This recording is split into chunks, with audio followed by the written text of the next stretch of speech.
So, congratulations for coming so far, and we are finally able to light the scene. And this is one of the most important aspects of environment creation. And a lighting would really could elevate your scene to a new level or really destroy it. And every effort is put in here is going to be better a lot if you use good lighting. And the lighting system that Unreal Engine 5 has to offer is called the Lumen. And it's a great new system that allows you not to have global illumination, but to have it in real time also. In previous Unreal Engines, in previous generations, I mean, there was a couple of situations. One was using baked lighting, relying on light maps and things like that, and one was dynamic lighting. If I go to the light source in here, you see we have three mobility settings. One is a static, and this is the baked lighting, and one is movable. And in Unreal Engine 4, we had these as well. Static lighting would be the baked lighting. And for the baked lighting, you have to go and for each static mesh, for example, you bring the static mesh up, you want to create a new UV channel and put the UVs in there to be able to use as light map and then bake the lighting. And then for every light change, you need to bake the lighting. For example, you bring a point light in. For example, let me hold down L and bring a point light in. And if you want this to take effect the most beautiful way, you have to put it into a static because the static is going to be baked. And you get this error. And it means that you need to bake the lighting for this one to take effect and to give shadows and anything that you can imagine. And this had a couple of good sides. It was that you get the best quality possible because Unreal went through a lot of baking, and for baking, you really need to go into the build settings and build the lighting or put the lighting quality to production and build the lighting to take effect. This way, Unreal Engine had the most time to calculate things, to calculate how light goes through the light mass, and calculated the lighting in the best possible way, and we would have get the best quality out of it. And another thing is that it was free absolutely, because the moment that you bake a light into the scene, this light gets stored into those UV maps, into those second UV maps that you baked. And the moment that you hit bake and the bake gets finished, it's done and it has no performance whatsoever in the game, and it would be free, really based free absolutely. And you can put a lot of, for example, thousands of these point lights into a scene, into a static, and the moment that you bake it, they would be gone. Of course, the same happens in Unreal Engine as well. If you want to use the same static baked lighting, you need to put the lightings in here, put everything into a static in terms of lighting, and put the skylight also a skylight, I mean, put the skylight into static and put the light source also in a static, so that every change you make, you need to go and build the lighting to take effect. So as I said, this way you get the best quality and it's free as well. But of course, it's going to have a bit of render time. You need every time you need to change something and see the effects, you need to come in here and put the lighting quality on whatever you want and bake the lighting. Unreal Engine goes through a bit of calculations using the light mass and will give you the result back. But another time, if you want to change something, you would have gone and do the same thing as well. So this gives you the best result, but it's a bit time consuming. And it's of course a great thing to use if your game isn't going to change dramatically in lighting. For example, you create a level and that level is that you go from point B to from point A to point B, and there's going to be no lighting change throughout. A linear game, for example, a shooter game, which you start from point A and go to point B without losing using any light changes. But there are times when you're going to create open world map. You want to create a sandbox map when the lighting is constantly changing and updating. This wouldn't really work because Unreal Engine needs to calculate the lighting in every second, and going and baking the lighting isn't going to be the solution because baking the lighting takes a lot of time, and Unreal Engine needs to calculate the light in every second and give you the result back. For example, you want to have a day and night scene. You want the light to change, to go dark, become light, and everything else. And this way you would have had to use the dynamic lighting. And to use the dynamic lighting, you had to come into the light source and put this one to movable, and also your skylight as well to movable. And this method really enabled you to get the dynamic feedback from the light. And everything that you put in the scene is everything that you get in final result. There's no baking involved, and you get the result as soon as possible, and you get the constant feedback. The good thing is that whenever you want to change the lighting, even you can change the light into a gameplay. Even when the player is playing the game, you could get the dynamic lighting, but there are a couple of problems.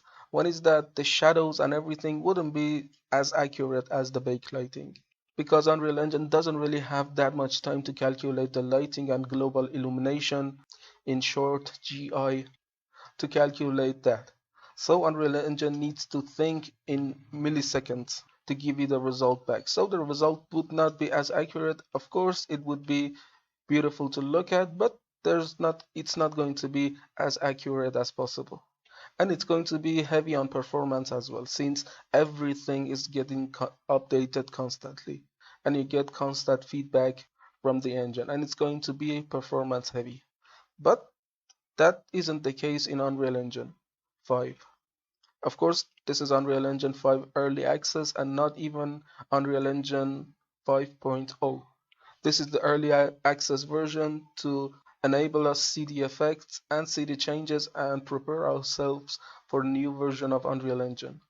And every feature that you see in here is going to be improved later on. So let's talk about new features that Unreal Engine has to provide. And one of the most important changes is the Lumen, the new lighting and global illumination for Unreal Engine. And let's talk a bit about the global illumination so that you know what the global illumination is. The global illumination is the indirect lighting. Simply put, you have direct lighting, which is the light that comes from the sun and hits the surface. And these areas you see here are directly lit. They are under the effect of direction light. And this is called the direct lighting. But there are areas which are not really getting the direct lighting, just like these shadow areas in here. And this area isn't being affected by the light, by the directional light, I mean. And this is called indirect lighting because if you know, the light travels in rays, and when the rays of light hit an object, they travel into another direction, and that is called the law of reflection. And I believe you have heard something about it. If the light comes from this direction, hits to a surface, it then bounces out and goes to a new direction and hitting a new surface, for example this floor, and then getting back to a place so that it hits something and then travels infinitely. And there are a lot of rays that make this possible. So let's go into a skylight, and in here there's something called the intensity. If I disable this, you see this is the effect of direct lighting only, and there's only one ray, only the skylight, excuse me, the sunlight. The sunlight hits the surface and really goes away and gets removed constantly, and there's no reflection whatsoever. And you see in here it's pure black, and this is not really what happens in real life, but this is the effect of the global illumination, and it really what makes the effect of the lighting a lot better. And to get the global illumination back, you need to go into a skylight and put the intensity to 1, and this makes the rays travel once more or sometimes more to make the scene a lot more realistic. And these areas in the real life also are getting affected by the skylight, not the sunlight. And you see that is because they have a little bit of blue shade, and this is because they get in the shadow, they get their light from the skylight. And this blue tone is for that as well. So this is the global illumination, and Lumen gets us the real-time global illumination without baking and with the best quality as well. It gives us the best quality without really needing to putting a lot of time into second UV creation. And you see in this tutorial we really didn't create the light map, the term that Unreal Engine 4 used for second UV creation. We didn't really create a light map. Everything is baked in real time and with the fastest speed possible, and we get the best quality as well. There's no need to bake the light. We change everything in milliseconds and real time as well and get the best quality. And this is the power of Lumen. And if you want to activate the Lumen, of course Lumen is activated if you start the Unreal Engine 5 project from the beginning, just like the case about this course. If you go to project settings, you just need to go to all settings and search for global illumination. And because this is a default Unreal Engine project, it's Lumen by default.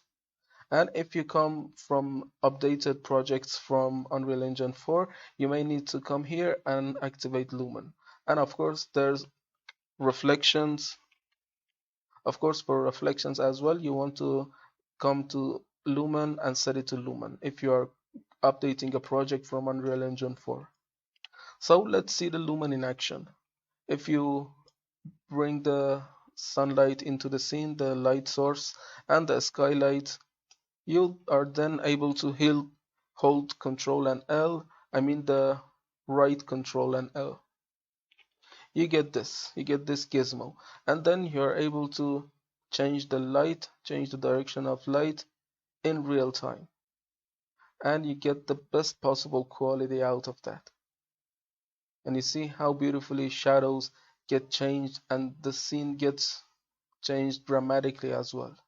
But there's something missing about this skylight. To get the best, you see, now we have changed the color, we have changed the sun. Let me do something like this. Now the sun is below the horizon and we should get the night time, but it isn't happening. It's because we need to come into here and select the sky sphere and hit refresh material so that the colors get changed. But if you want to have it dynamically change, let me undo a couple of steps. Okay, if you want the color of the sky to change as well when you're rotating the sunlight, you need to come into this skylight and hit real-time capture. So it's going to be a bit heavier on performance since it's going to calculate the color of the light as well, but it's going to change the color of the sky as well. So there are some errors in here, and it's telling us that there's a skylight with real-time capture on and it needs a sky atmosphere in the scene. So to drag a sky atmosphere into the scene, we need to come into this visual effect and bring this sky atmosphere in the scene. Now we get another error, and it's telling us that this one is colliding with the, let me put it into the lighting folder so that we are able to see that there. So the lighting, let's go there, and it's telling us that this sky atmosphere is the new version of this atmospheric fog. Where is it? It's here. This is the atmospheric fog, and if we want to make this one work, we need to select this atmospheric fog in the scene if you have it and delete it. Okay, gone.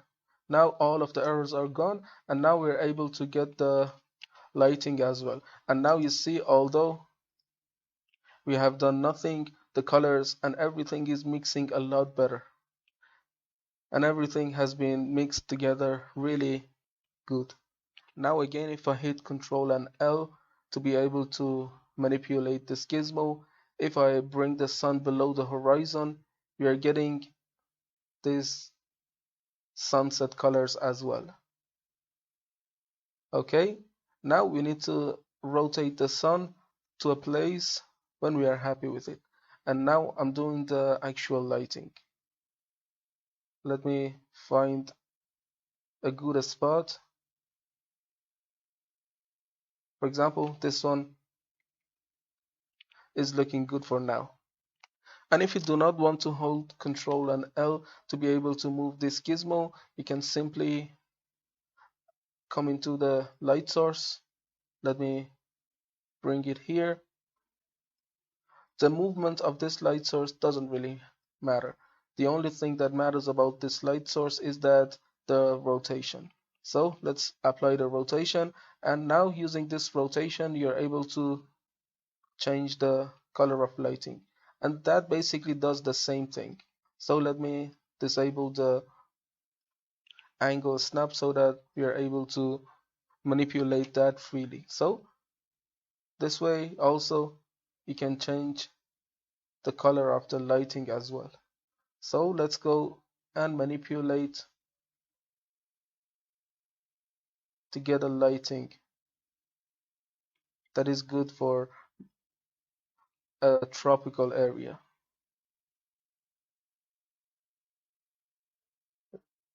Gives a really good sunlight. Okay, just let's manipulate the light source to get the result that we want. And of course, if you really do not want to change this one as well, you can come into this light source, and in this rotation you can change the rotation in here as well. So let's go. I'm looking for a midday color where the sun is above and there are a lot of light into the scene. Something like this, really. I want a warm color that you see in tropical areas. So let's say that we're happy with the light that we have. And of course, you can come in here and change the lighting as well. You can change the intensity. For the intensity, I'm not really changing that value because I'm happy with it for now.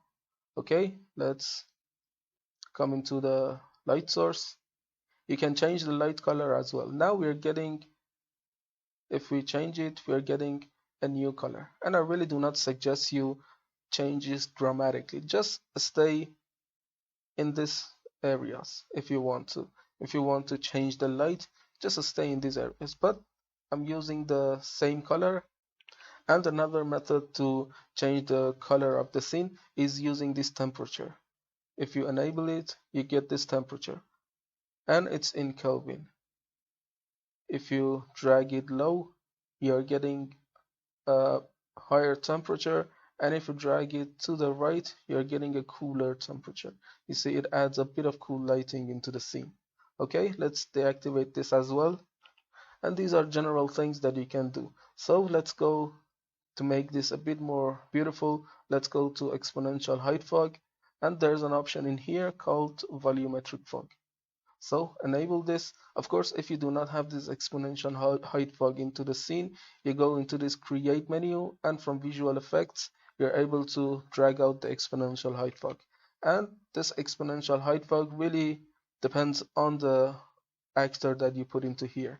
And I mean, if you put it down, if you drag it up, you're getting more fog into these areas.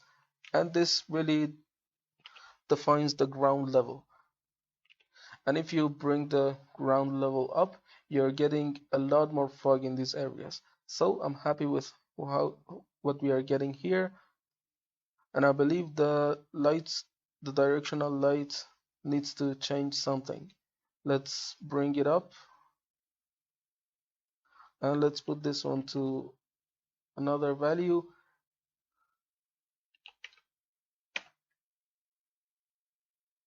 Now, this one is really extreme. And this is the indirect lighting intensity that we are manipulating. Let's go back to 1 and constantly change it to see what we like about it. Okay, this one is looking good as well. Now let's go to a skylight in here, and we can also increase the intensity to get something that we love. So this one is really high. And the good thing is that you're getting changes constantly updating.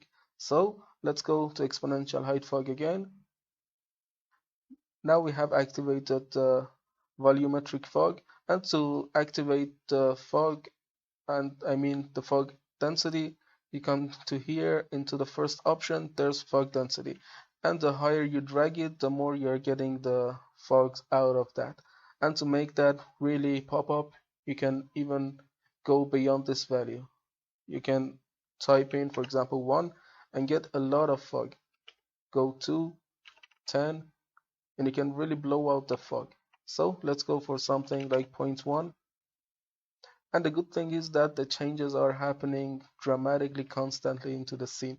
So let's go for something like 0.0, 0.5, I mean 0.05,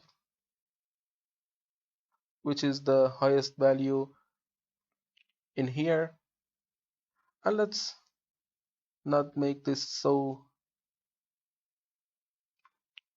foggy, because I didn't see that in references. There was not a lot of fog in these areas because it's very clear air, and I haven't seen so much fog in these areas. So let's make it the default, and let's go for the light source. Okay, you can save these settings, you can take a screenshot out of them if you want to change dramatically. So I'm going to create a new version of this scene and change it a bit. Okay, I created a new version so that that one remains untouched, and I'm going to change some things about this. So let's go to light source, and I'm easier holding down Control and L to be able to manipulate the lighting. So let's see if we can change it to something else.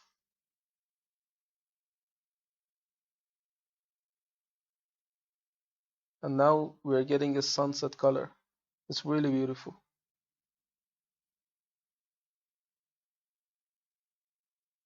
Just try to rotate the sun to see what you get and what you like. This one is really beautiful. We're getting a lot of sun coming from here, making this dark, and put the focus in this area. But I want the focus to be on here instead. Something like this, which this one is the brightest point.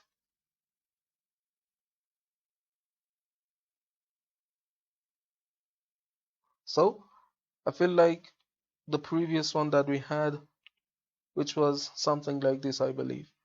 I haven't saved the scene. Let's open it again so that we get the previous one back. Okay, this is what we had, and I'm really happy with this one. And let me go to the light source and change the temperature to add a bit of cool lighting into the scene to see what we get. Now by adding a bit of cooler lighting, it's a bit more beautiful. Let's check it before and after. And I'm liking how this cool color is contributing to the scene. And this one makes it so neutral. I want to disable this. I want to get a bit of yellowish sun into the scene. But this is a bit too much. So let's activate that and just bring a bit of cool coloring into the scene. Just a bit to wash out some of that yellow, unnatural yellow that we have here. Okay? Let me again select the sunlight to see if I can make these shadows point to this area.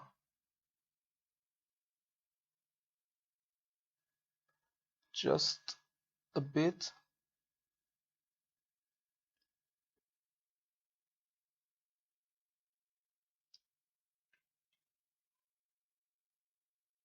I'm not a fan of changing the lighting when I find something that is working good. So I really love this mix of colors, and I'm going to keep that. And if you want to get a good thing, if your scene is natural, you really do not want to make a lot of changes, because every dramatic change that you will add is going to ruin the realisticness of your scene. For example, if you take the light source and change a real saturated color like this, you're not getting a good result. Just try to move naturally and change the values so slightly. Okay, and I'm really happy with this mixture of color that we have in here. And now there's post-process volume as well. This post-process volume, I really encourage you to change it when the project is done, because it's going to alter a lot of values and you get the values wrong if you try to alter the values in the middle of your project. So for making the post process affect the whole scene, since it's just a small box, and if you need to really encompass the whole scene, you need to make it bigger. But there's an option in here. If you come down, there's infinite extent. It's going to affect the whole world, no matter how small the post process volume is. And if I really uncheck this, you see we get the changes. And if I make it this infinite, it's going to affect the whole world. So let's see some of the settings that we have altered so far. So the first setting that we altered was the exposure. Let me bring it. Yeah, this is the exposure. And we set it to 1 and 1 to really remove the eye adaptation, because there's a natural effect that happens if you look at the sun and then look at a darker area. It takes a bit of time so that your eyes can adapt. Let me disable this and disable this one as well. And now let's look at the light. You see, when we're looking from dark to bright, there's a bit of time for the eyes to adapt to the new lighting situation. And if we look from the light to dark, you see there's a bit of time so that the eyes get adapt, and this is called the eye adaptation. And for the lighting, we normally want to disable this so that we get everything without really waiting for eye adaptation to be done.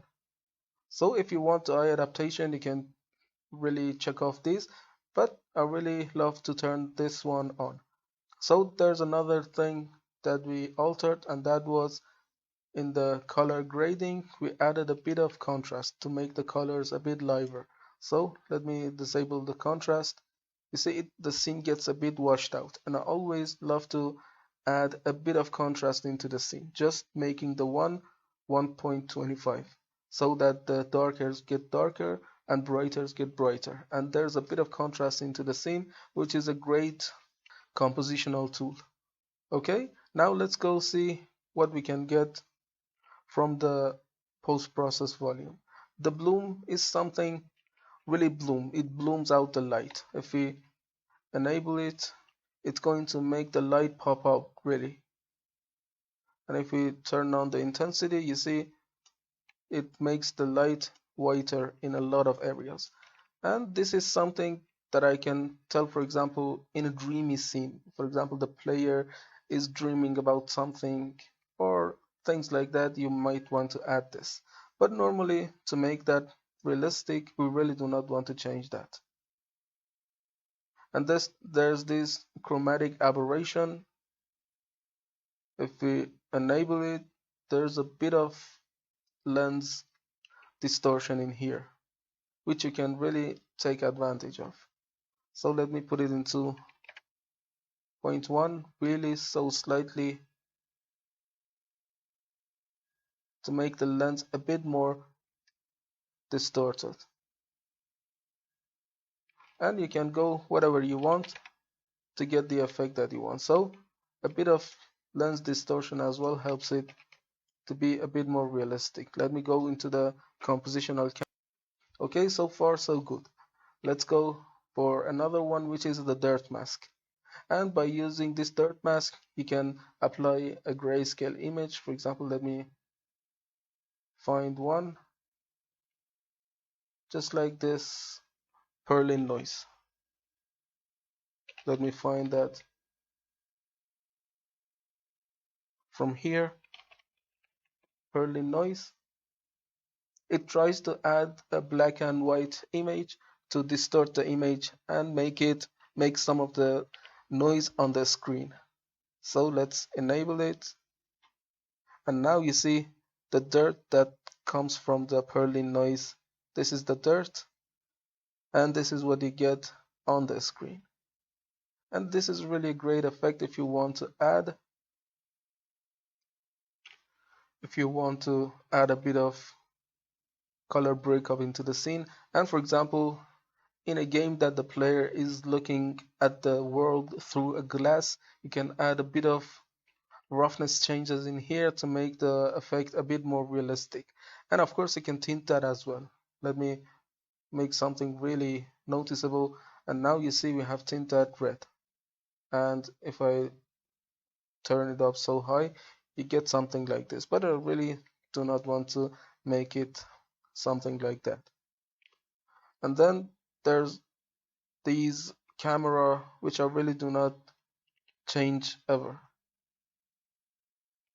And this lens flare is the effect that you get on the screen if the sunlight is so intensive. And if I make it on and look at the sun, you see this is the effect of lens flare. And if I turn it down, you see the lens flare goes on. So let's make it not so powerful and look at the composition camera. Let me find it. And that was also about lens flare. Let me see. It doesn't really affect anything, so I'm going to delete that. And for image effects, there's this vignette which is very important.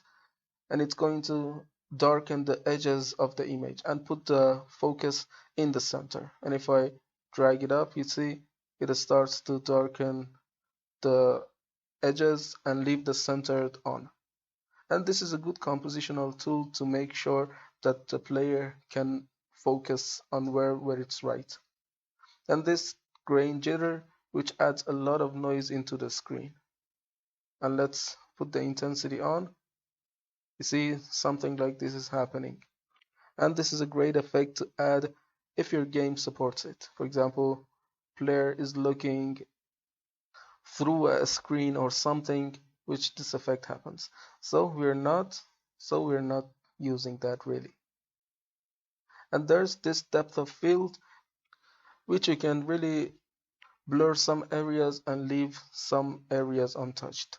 So for this project, we're not doing that because we have the vast landscape, which is doing the great job. So there's the white balance, and we have the same temperature that we had in directional light in here. If I drag it down, we are getting a cooler color, and if I drag it up, we are getting a warmer color. And that is basically the vice versa of that we had in sun. And there's this tint which gets a sci-fi effect, which you really do not love. So there's this saturation. Now we are coming into the color grading, and these are really powerful color grading options that really you can do a lot of things in. So if you increase the saturation, you're getting more saturation in colors, and if you disable it, you're seeing something black and white. So let's make it 1, and you can also add some colors to make the saturation go. So let's disable this, and the contrast, of course you saw that, and there's this gamma, gain and offset. And I really do not encourage you to change these colors unless you have a great reason to. And this is a good silhouette marker by using this gamma. And then it's gain, which can really lighten the scene or darken it up. It's like a multiplier to the light that you have. And then there's offset, which can really change your scene. And I really, to get a good thing, I really do not recommend you to change these. So we have these saturation, contrast, gamma, gain, and offset in global. And this is globally changing anything. And then we have shadows, midtone, and highlights. Shadows affect the darker areas. For example, these areas. If I change it, let me change the shadow color.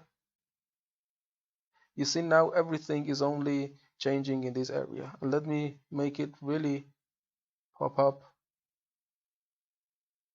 You see everything is happening in shadow areas. And every change you do, this saturation, we have the same controls in here. We have shadow, contrast, excuse me, saturation, contrast, gamma, gain, offset, but they are only going to affect the shadow areas. And this midtone is for areas which are nor shadow nor pure light. It's going to affect the areas in between. And the highlight as well is going to affect the lighter areas if you want to. So for getting the best color, we are not really changing anything. So there's this misc and miscellaneous, and in here the most important one is the color grading. And let me turn it on and turn this one on as well. We have something called the lookup table, and you can summon them, some of the Unreal Engine presets, by searching for LUT, which stands for lookup table, and bring some of them in to see their effect. These are some colors that change the colors of your scene depending on the preset that you give them. So you see, if I bring it up, it's only a small texture. You see the resolution is 256 by 16. It's an image that you put your RGB colors in and then alter them to get a new color. And you can export this out of Unreal, for example in Photoshop, and try to bring it back. And every color that you change in Photoshop is going to be affected here as well. So this color is really cool for this tropical area. And let's go for this morning. And these are some presets. You can really bring these into Photoshop and try to alter them there. So to have a bit of practice, I have imported a neutral color lookup table for you so that you can use in your project. And this is from Unreal Engine website. And I have dragged this and put this into the texture folder, and you can drag it, you can get it. And one thing that you note about the color lookup table is that in here you want for the texture group, for the default it's set to world. So let me put this into world. You see it becomes pixelated, and to get the best quality you want to drag this one down, and in here search for lookup table, and this is the color lookup table preset. You set it and hit save. Okay, now this color lookup table, let me drag it into the post-process volume. Let me bring the post-process volume up, and I have selected that into the content browser. Let's assign it here, and this is the color lookup table. It's neutral. You see, if I turn it on and off, there's nothing happening because it's really the neutral RGB colors that you expect to get. So to make sure that we can use the power of Photoshop inside Unreal Engine, we go into content browser, and in here I want to export this out of Unreal so that we can manipulate that inside Photoshop. So you select it in content browser and asset actions, you hit export. So you want to export it, but now it's going to export it as Targa. That doesn't matter really. We're going to import it back as PNG. So let's save. And to make sure that we're able to alter this scene, I'm going to grab a screenshot, come into select this menu and hit high res screenshot and hit save. It's going to save that for you in a folder. So the resolution doesn't matter really. We need only something to hold out for colors. And I have imported that into Photoshop. And this is the targa that we have. the lookup table. Let's drag it in, and these are neutral colors that we have. I'm going to Control A to select it and then copy, and then paste it back into the scene. Leave it somewhere, just leave it being here. And then you want to do any adjustment that you can using this adjustment layers. For example, let's make it a bit more contrasty. I'm going to make it something that really is visible. So let's add a lot of contrast. Let's add a hue saturation to hue it more. I'm going to make something that really pops up. So let's say that we're happy with these changes that we have done. So what you need to do is selecting these layers up to this point, and then right click and merge layers. Now you see everything that we have done is being baked into here, and you shouldn't really look at this. So to import this back into Unreal, select a layer and hold down Control and just a click to select everything that is in this layer, which is this one. Hold down Control and C and create a new document. And by default, it's going to give you the size of the image that you have. Hit create and paste it in here. So now we want to save this as a PNG. Control and S and set the format here to PNG. And let's call it edited underline LUT. Okay, save it. Now let's go back to Unreal Engine, and in here let's go back a couple of steps to be able to compare this with the image that we get in Unreal. So in Unreal, let's import that, and this is that edited lut.png. Okay, we brought it in. To make sure that it works perfectly, we need to come into the texture group and search for lookup table. Okay, and hit save.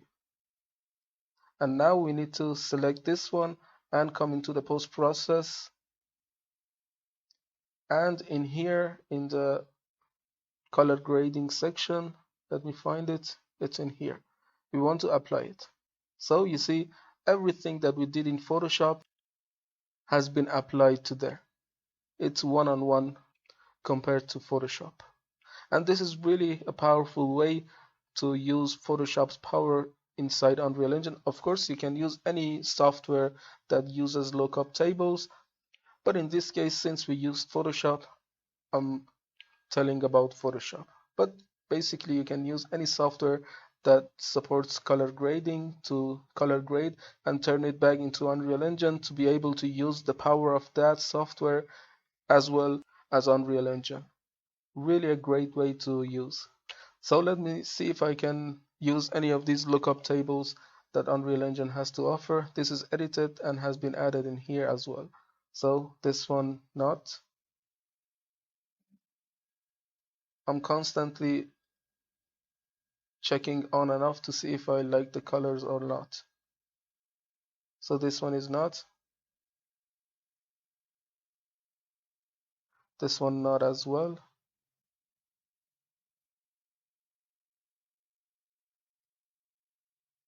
Let's check this. This is good, but a bit saturated. Of course, you can check this slider to get the previous one or get the new one or something in between. So I'm not really using color lookup tables for this project.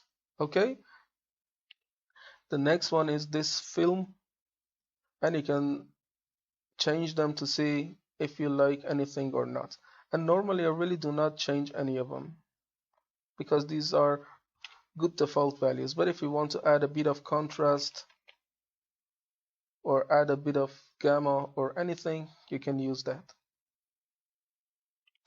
And then there's this global illumination, which you can set it to lumen. Of course, you can use ray tracing or screen space, but the lumen is the best and is really recommended to use. And then there's final gather, which you can take and put up more. This one increases the quality that Lumen has to offer, but at the cost of performance. It's going to really ruin your FPS. So let's see the FPS. You see, now we are something like 20, and if I drag it up, for example, like this, you see a lot of FPS is gone, but it's going to make the lumen a bit more washed out and clear. So let's put it to this, or make it 4. Okay. The next important thing is the reflection, which is set to lumen by default, and of course you should use lumen. And then you have a drop down, which is quality, and you want to bring it up. Of course, it's going to take a bit of FPS, but it's going to be good to use high quality reflections. And then these are not really so commonly used. One of them is ambient occlusion. Of course, you can change it. And one more thing is in this miscellaneous, and it's a screen percentage. And if you drag this up, it's going to be visible in gameplay. Let me exit out of this, and I hope it doesn't crash. Let's see what has that done. Yeah, it crashed. But let's set it to 200 instead of 400. So let's set it to 200 and start to play. Now you see it's trying to upres the screen. You see it's now the screen is a lot more present and a lot more alive compared to 100. And of course you can change that as well. This one changes in gameplay, but there's an option. Let me go into post process and disable this and uncheck that. And there's a option in here which is the screen percentage, and you can turn it on. It makes the screen sharper, and that is like just like the sharpen that we added in Substance after every texture. It's going to make the pixels sharper and make the scene a lot more present and sharp, but it's going to add a bit of performance hit, and it's good for taking final screenshots and things like that. Okay, I believe we have finally came to an end, and we have of course learned a bit about lighting in Unreal Engine. Okay,